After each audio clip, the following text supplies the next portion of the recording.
What's happening, everyone? Hopefully, you're having an awesome week. Getting in there, it's midweek, Wednesday. Kind of need a little pick me up sometimes. And I want to talk to you guys about fear. I'll give you a little story. When I was in California, me and a buddy, he had Sea-Doos, and I was a living bodyguard slash personal trainer slash limo driver. He was a very wealthy individual. So we had some Sea-Doos, and we went from Long Beach to Catalina Island. Through that, I was like, oh, you got enough gas? He's, oh, yeah, they filled them up before.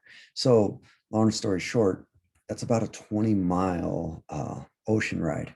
Dude, I was loving it. It was great. My feet were out. I was like, yeah, on some nice waves, Sea-Doos. I couldn't see the island. I could see it. It was a clear day, so it was hit and miss. When the swells were coming up, it was like 10 feet, and talk about like an ultimate workout. Man, my arms were pretty exhausted. So we get down there. We had a great time seeing around. We were jetting around, met some other people that had boats down there, and his friends and his clients. He was a stockbroker, so he had people over there that was already over there. So we kind of hung out. Then we decided, oh, you know what? We're going to come back. We came back, and the thing that really ate inside of me is like, dude, like we should fuel up. And sure enough, on our way back, it was about 6 o'clock. We left about 9 in the morning, and we were coming back. We're like, okay, it's gonna get dark. 6 o'clock, and what happened? Out in the middle of the ocean, I ran out of fuel. So all of a sudden, my Sea-Doo ran out of fuel. His was fine. He had a whole bunch, and I was like, holy moly. And out in the middle of the ocean, sitting there, dude, your mind plays numerous tricks on you. It played tricks on me. I had my feet out before. All of a sudden, my arms were inside. I was like keeping everything, every little wave. Shoot, I just freaking Jaws did this thing to me. And when you're out there, I just kept on thinking Jaws. And I was like, son of a gun. So sure enough, I sat out there, and then I'm like, you know what? Go and find somebody. I was like, who is it? We can't see anything from right to left in the direction.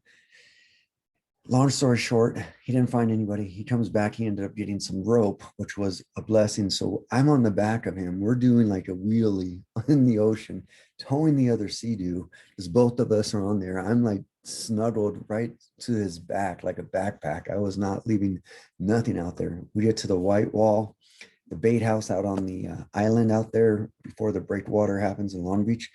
And he's like, okay, man, I'm running low. So I was like, son of a gun. So I go to the guy at the bait house. I'm like, well, you just go out, tie off in here. And this guy was very fishy. I mean, he was smelling like fish. And it was like, man, he was out there for a couple of days. He had food. And that was like, people go out there to the bait house and get it. But I'm like, dude, that's a different lifestyle for sure. So he goes back, and we ended up coming back, fueling up, getting in there, we're towing that. We didn't get back till 10 p.m. at night. So talk about fear out there in the middle of the ocean, and like how our mind plays tricks on us and how we can't see um, the unknown. It's a natural ordeal. So one of the things that I did is like, man, I didn't have a choice. I was stuck. And when you're stuck, dude, there's nothing but to pull my big boy chonies and start pressing on and going forward. It was uncomfortable, but I was out there all day, like an 11, or excuse me, what is that, 13-hour day, sitting in the ocean. I was sunburned. I was like cold.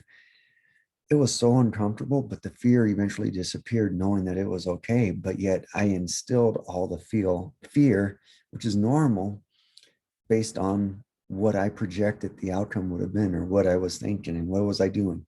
I could have enjoyed it. It was good for a little bit, but then I'm like, okay, sitting for an hour and a half, I was like, okay, it's time to get in there. So the biggest thing that I want to talk to you about is do what you fear, and it will be uncomfortable, but it will also disappear. I wasn't planning on staying out in the middle of the ocean. I didn't have a choice. I had to. And the biggest thing is we don't understand it. So it's the fear of the unknown. So I hope this helps you guys.